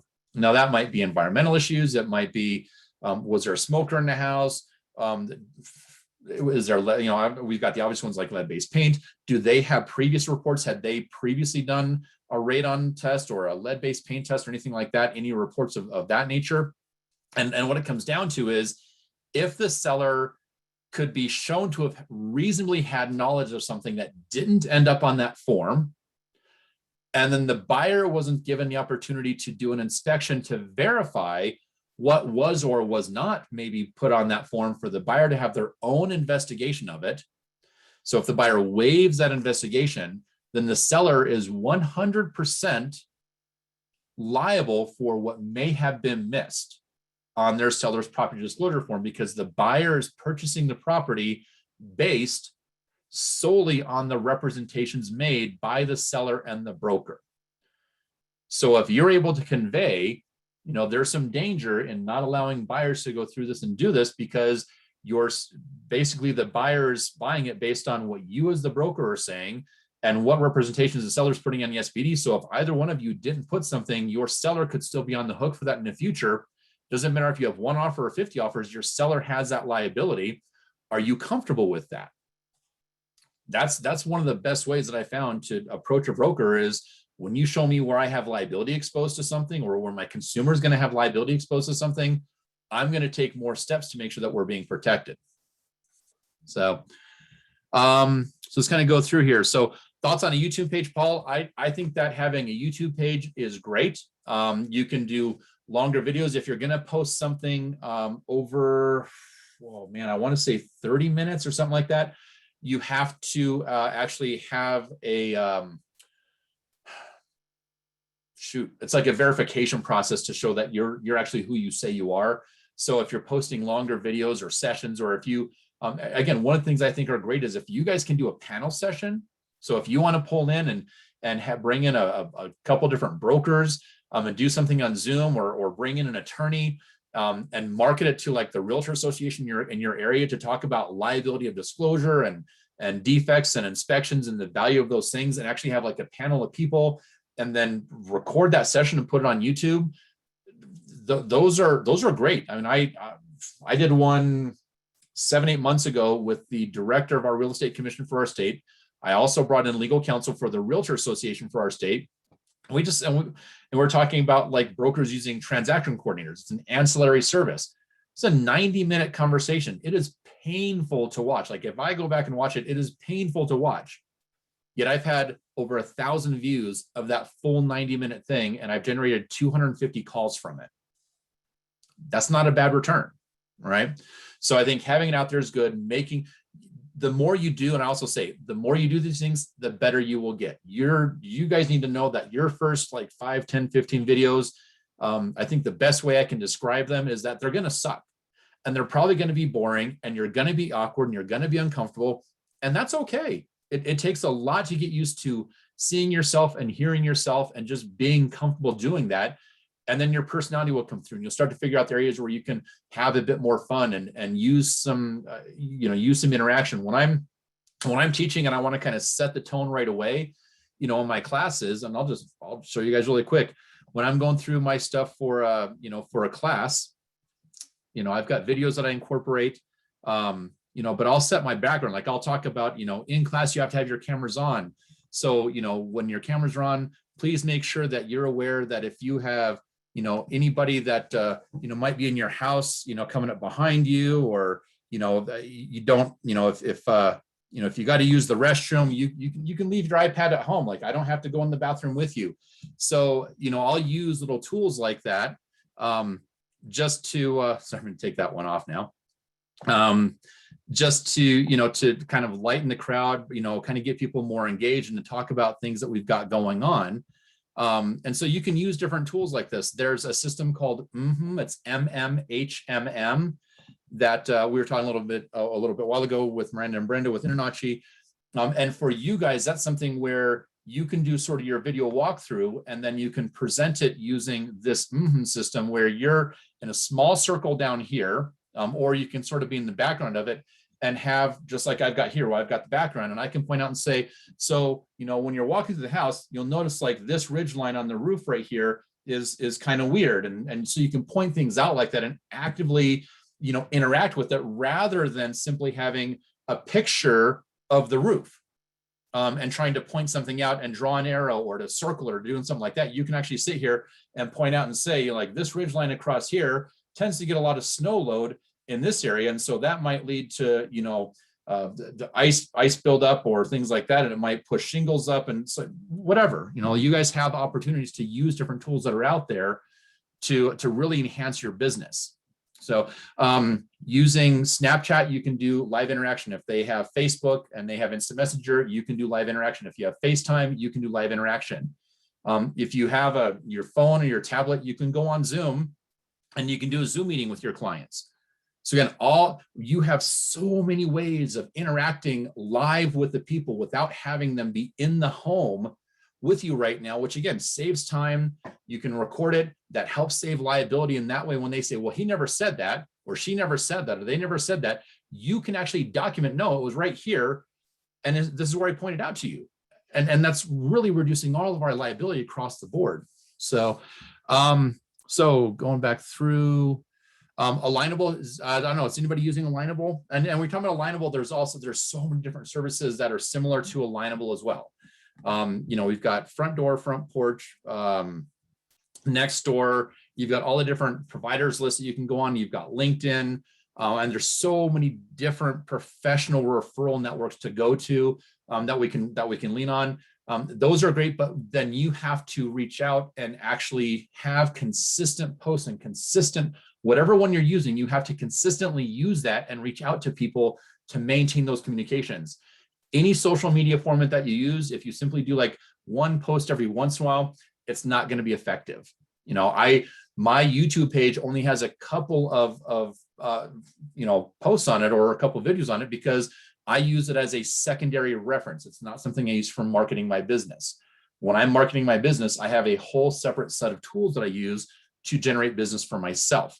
So you also have to figure out like what you can consistently keep up with. If you can't keep up with it, it's not going to be effective.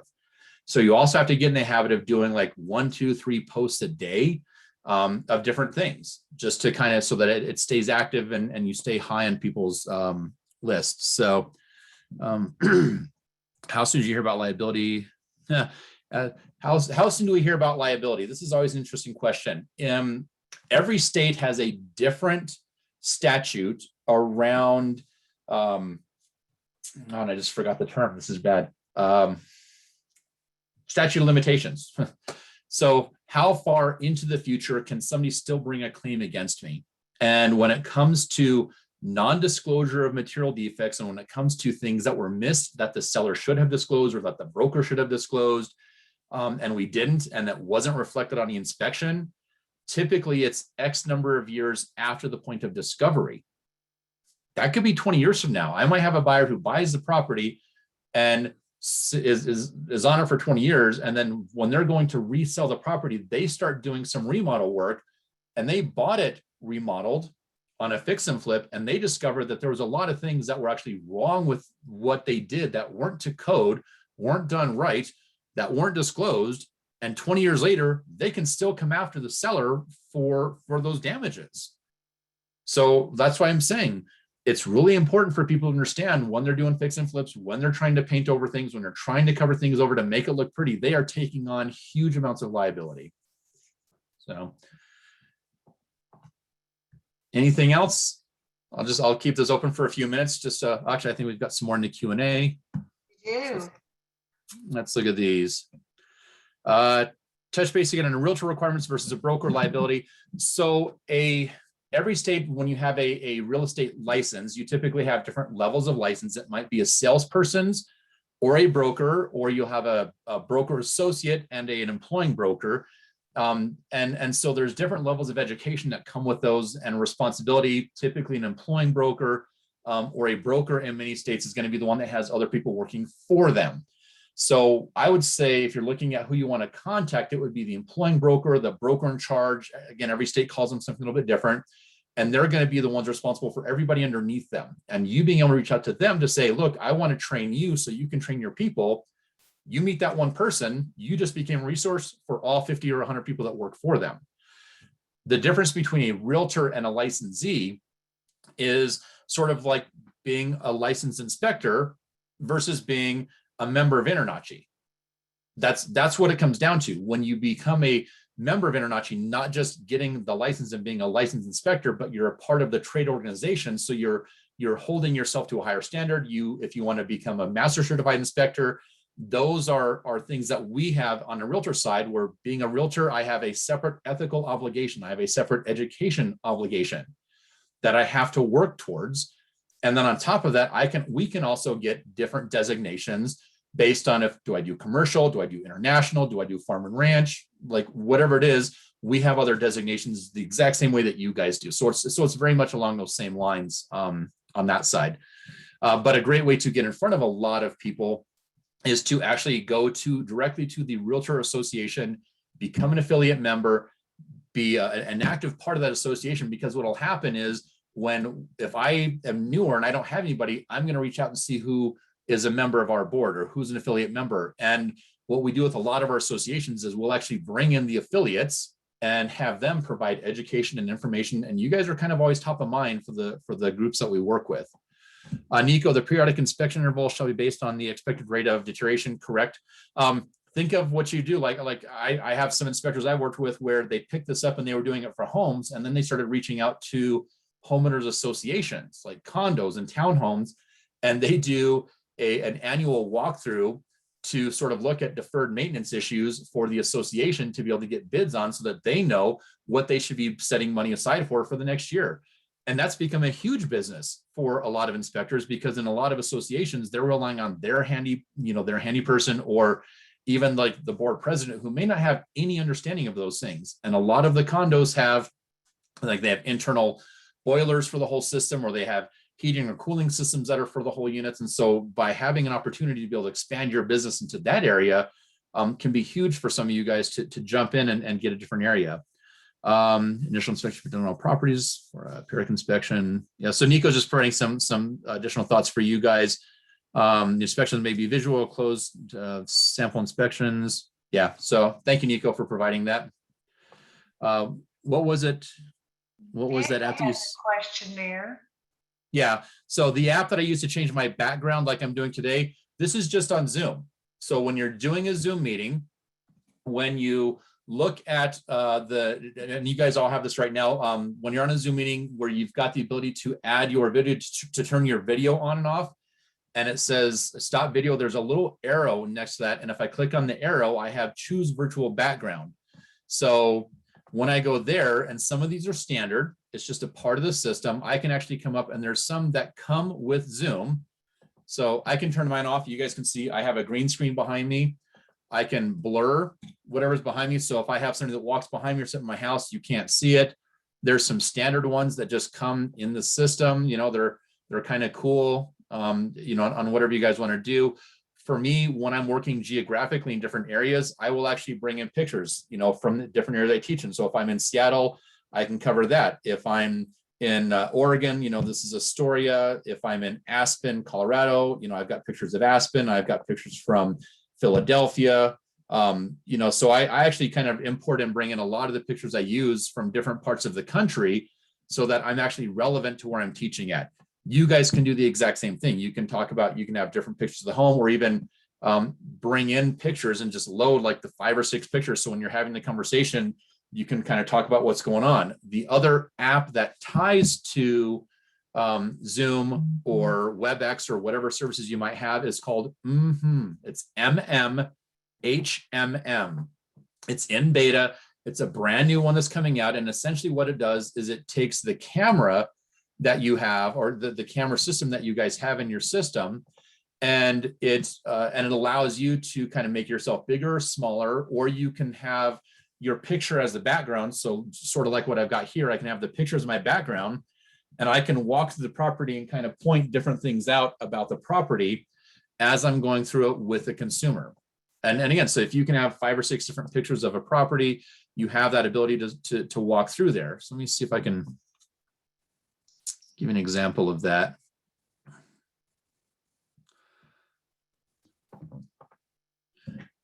Yeah, so I come through here and maybe I'm, you know, I can kind of step back and say, well, you know, when you're looking at the property, like you can see, well, like this is AstroTurf. And so, you know, like you got really low maintenance with this, but, you know, you've got the saguaro cactus. And so in Arizona, in this part of the county or this part of the state, that's actually going to be protected plant. So if you wanted to do anything on the property, you'd actually have to get permissions to move that plant because they're protected. Or so again, anything informationally, you guys can throw that out there, and it just becomes, you know, a little bit more information for the people that you're working with.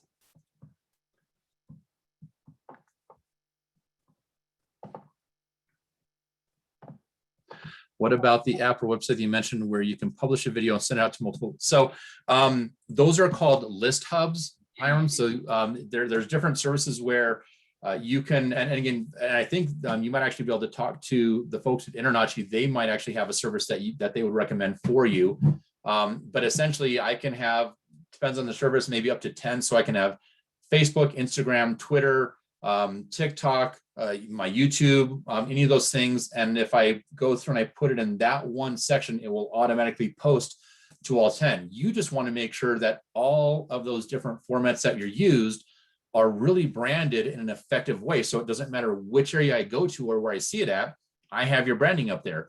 If you're doing a video, if you're doing pictures, you know, when you do that, if you guys can, rather than like posting right there, maybe you can set up your system to where you can always, or in your system, have it set up with a watermark. So maybe right here in all of my pictures, I've got my company logo. So no matter what, you know, my information's always on there. I'm always branding myself to do that. So again, when I talk about what's your brand, are people recognizing it? Are they automatically associating it with you? That's got to be really crucial as you're going forward and doing this. And again, there's so many different services that do those same things. It becomes really helpful. You guys might even partner with different brokers and say, look, if you want, I can do like little articles or blogs for you of like, I give you written things that you can put onto your website or that they can post on their Facebook or their websites. And so you guys can create information and actually be basically just be a creator, and create information that you can then share with the people that are out there that they can share across the board, and they're marketing for you. I mean, how nice would it be if you can like go to one broker and have that broker say, man, like I just saw this information, and here's I want to send this out to all my consumers, and they push it out to like 5,000 of their Facebook friends. They're sharing your post, and you just went out to all 5,000 of their people. So again, you being a resource and relying on the, your stuff to be a informational for them can be great. So let's just see if there's any other ones. So I actually use List Hub. That's the one I use. So that was why I was talking about that. That's one of the services I use. But again, it's different. It's a little bit different for us in real estate because mine's actually pulling from what we call IDX providers, which is an internet data exchange that brokers use for MLS listings. So I need to be tied into that system and push it out. But List Hub is one of the services that I use. I have a question for you, John. Yes, ma'am. When an inspector is going into, or he gets the call, he takes a job, is he the one that should be calling the listing agent, the buyer's agent, and setting up all the appointments before the inspection? Or is this something that he works with a buyer's agent and she works with the listing agent? So this is, again, going to be a little bit different state to state. So you need to sort of look at the process that you have in those areas. The first question is who's hiring you? If it's the pre-inspection, it's for the seller. So you're just going to coordinate with the seller. If it's a pre-inspection for the buyer, then you're going to need to coordinate with the buyer through the buyer broker, and then they're going to have to go through and get a hold of the listing broker to set up the time for you to do that. One of the things that I am teaching is that listing brokers should actually, if the buyer is hiring the inspector, the listing broker should not be the one who is on site, and they should not be the one who is opening the door for you. In a lot of states where you guys are licensed, you actually have lockbox access, and that's great. It saves everybody a lot of time, but then the consumer should not be in the home without one of the brokers being there, and it should be the buyer's broker or whichever side of the transaction hired you. That broker should be the one that's there and on site. When I do have buyer brokers there, I also, and when I'm again teaching this class, I always remind them, please do not follow the inspector around. Please do not point things out to them. You can do that when you first get there, say, hey, here's some things I saw, and just get the hell out of the way. Let you guys do your job without distraction. I don't need to follow you around, but like, oh, did you see that? Because it's going to drive you crazy. And inevitably, me interfering with you is going to have you miss something. And that's not good for any of us. So, I tell the brokers I'm working with, like, you just be present in the home. That way, if they need access into a room or if there's a question about something, they can come and find you. But otherwise, like, do your Facebook posts, go on Tinder and find a date. I don't care. Just stay out of their way. Just let you guys do what you're going to do. Good. Thank you. We have that discussion going on here in Texas on our Facebook page. So good information. Is there anyone else that has a question or that would like to say something? All right, John, it was a great class, lots of wonderful information. We appreciate that for sure. And we have recorded the presentation, so we will have that if someone wants to go back and gather some of the information or hear your answers when they're taking it a little bit slower and they can understand. And I know you must see these. People are saying thank you. Awesome information. So again, real quick, Brenda, one of the folks did ask a quick question. You're saying, how do you politely tell the seller's agent to get out of the way? And that could be the seller being present because they want to engage you. They might purposely be trying to distract you or purposely trying to show you things to like add value to it. I'm pretty upfront. Again, this is where you need to work with the broker to have them like be really clear and setting the expectations so that you're not the one having to engage that. But at the end of the day, it's, you guys are kind of like the coach at like a little kid's baseball game or soccer game where you have to be the one telling the obnoxious parent on the sideline to sit down and be quiet so you can do your job. That's a personality thing. You've got to find a way to effectively do that. And the best way that I have found, and the best thing that I've heard from an inspector, is to say, I really appreciate this. If you want to do a quick walkthrough with me now and point anything out, let's go and get that out of the way. That way, I have a format I follow. And if I get distracted, I don't want to miss something that creates liability for you or your client for not, for me missing that. So let's go ahead and get your part out of the way now, and then I'll focus on what I need to do on my own without distraction. I think that's what we do as well, John. Just you talk with them about their concerns right up front, and then ask them to allow you to go through the house. You'll sit back down with them and go through everything that you found and answer questions when you finish. Yep, So, exactly. All right, class, thank you so much for being there. Now is the time for me to do that drawing for now that you've had a home inspection. Let's see what we've got. And if you're the winner, if I may ask you to go immediately to the chat box and put your email address so that we can get this information out to you. All right, Joshua Croquette, you are the winner. So if you don't mind, send me that email address right away. So Brenda, real quick, we had another question came up in the Q&A. Speaking of access, I hold a Century Key access. Most realtors love it. Had one who was upset about me popping door open. That should not have been done without the realtor present. What's your position on that? So in a lot of associations, the inspectors do or are provided, especially if you're licensed and you're bonded and insured, like you're going through the process, you guys will have lockbox access. What we need to remember is that any access, anytime we use that, it always has to be scheduled and approved by the seller. So I struggle because I have a lot of folks that will call the buyer broker, and if the buyer broker doesn't set it up and confirm it, it's an issue. I don't have a problem with an inspector calling me directly as a listing broker, scheduling it with me, and then I have the opportunity to say, but if the buyers are going to be present, the buyer's broker has to be there with you. Otherwise, and in some states, you guys are not allowed to be there, because if you're not licensed, a lot of states do not allow inspectors to be there without the buyer broker being present or a broker being present. So you still have to sort of look at that aspect of it.